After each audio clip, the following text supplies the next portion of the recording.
हे सगळे open spaces RGPG हे प्रायव्हेट बिल्डर आणि कॉन्ट्रॅक्टरच्या हाती जातील असा हा सगळा प्रयत्न त्यांच्या हातून चाललेला आहे. हा लढा काही दिवसांनी आपल्याला रस्त्यावर पण दिसेल.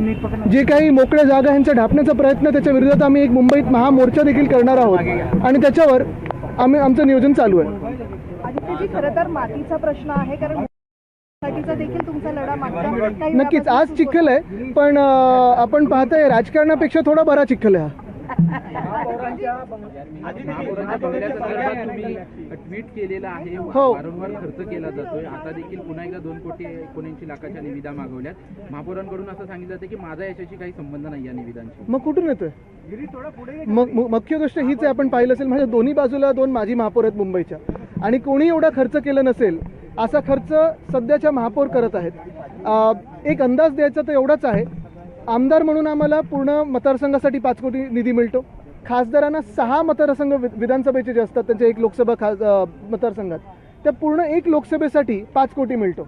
आणि जो काही आता निधी महापौरांना फक्त त्यांच्या स्वतःच्या बंगल्यासाठी मिळालेला आहे तो जवळपास 5.5 कोटीचा आहे. आणि गाड्या देखील ज्या आता घेत आहेत त्या देखील 1.5-2 कोटीच्या आहेत. तर म्हणजे हा सगळा खर्च स्वतःवर कशासाठी करताय? कुठे नेमकं तुम्हाला काय दाखवायचं जगाला? महापौर बंगला काही तुम्ही वेगळं काही आता टुरिस्ट प्लेस निर्माण करणार आहात की ताजमहल बांधणार तिथे? कॉन्क्रिटीकरणाचा कोणी गुंगी गुडिया असं सुनेत्र पवार यांना संबोधल्यानंतर राष्ट्रवादीचे जे कार्यकर्ते आहेत ते काँग्रेसच्या कार्यालयामध्ये गेले होते. नाही, मला वाटतं त्याच्यात मला पडायचं नाही. मुख्य गोष्ट हीच आहे की आपण पाहतोय राष्ट्रवादीच्या अंतर्गत राजकारणात आम्हाला काही पडायचं नाही.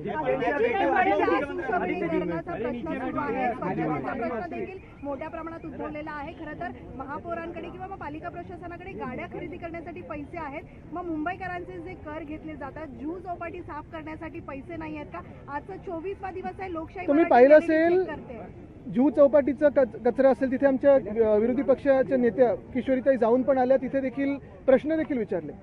BSTचा प्रश्न असेल, बसेसचे रूट्स कमी होत आहेत, बस कमी होत आहेत, पगार वेळेवर दिले जात नाही आहेत, पेन्शन वेळेवर दिले जात नाही आहेत, मुंबईत सगळीकडे कचऱ्याचे ढिगारे वाढत चालले आहेत, रस्त्याचा कॉन्क्रिटीकरणचा प्रश्न, जिथे खड्डे दिसत आहेत, ह्या सगळ्यासाठी BMC सांगते आमच्याकडे पैसे नाही आहेत. पण महापौर बंगल्यासाठी 5.5 कोटी उडवण्यासाठी असतील किंवा मग नवीन गाड्यांसाठी असतील, इथे बरोबर पैसे सापडतात.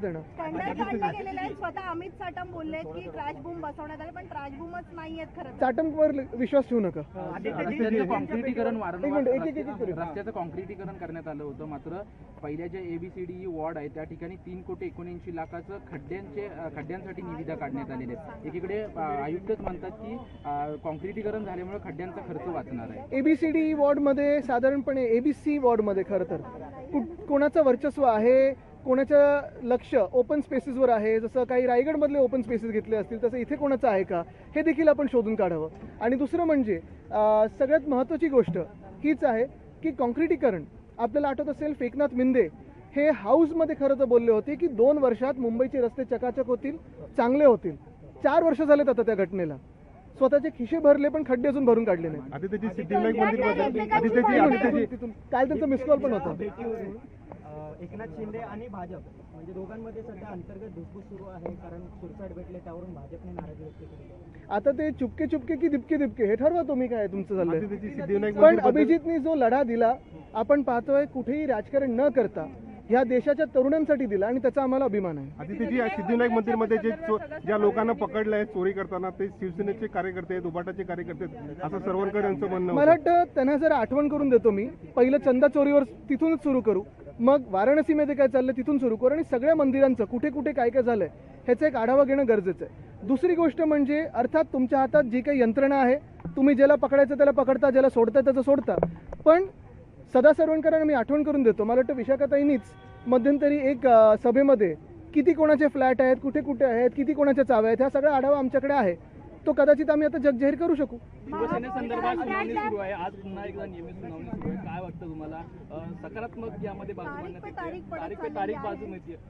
दिसतंय, होईल आज. प्रकल्प दिल्यानंतर आता मिठी नदीच्या 3.3 किलोमीटरचा पट्टा आहे, त्याचं काम सुद्धा आगामी समोर दिलेलं आहे.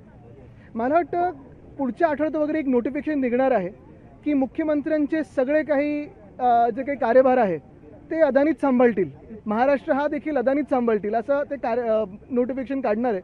ते काढल्या मग बघू पुढे चॅलेंज होत आहे का कुठच्या कोर्टात.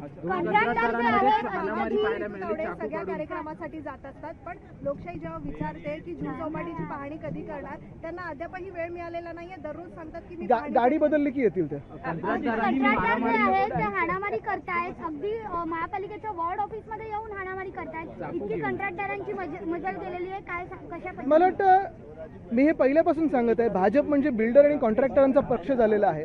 आता मुंबईत 16 एकर साधारणपणे आपण पाहतो ओपन स्पेस ही एका भाजपच्या मित्राला दिली जात आहे. फुटबॉलचं ग्राउंड भाजपच्या कॉन्ट्रॅक्टरला दिलं जात आहे. बिल्डर कॉन्ट्रॅक्टर सरकार आहे. हिंदी में 2-3 सवाल लेना है. ठीक आहे, हिंदी असल्याचं पाहायला मिळते, कारण निवासी डॉक्टर संपावर गेलेले आहेत. अनेक रुग्णांना याचा फटका बसतो. अहो, तुम्हाला माहिती आहे का, आज निवासी डॉक्टर मार्टची जी संस्था आहे ती अर्थात स्ट्राईकवर चाललेली आहे. त्यांचा विषय थोडा आज वेगळा आहे, पण बाकीचे जर विषय पाहिले त्यांचे जे आम्ही हाताळत होतो, आम्ही मार्गी लावलेले विषय होते.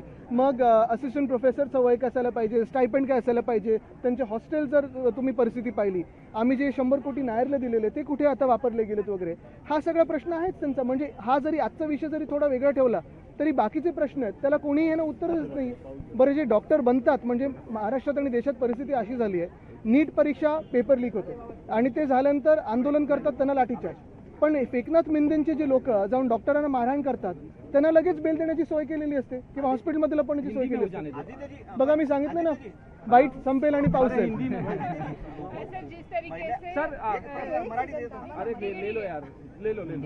एक विदर्भासाठी घेऊन देतो. पहिल्या महिला उपमुख्यमंत्री आहेत राज्याच्या, मात्र काँग्रेसची अशा प्रकारची टिप्पणी कसं बघताय तुम्ही? कारण की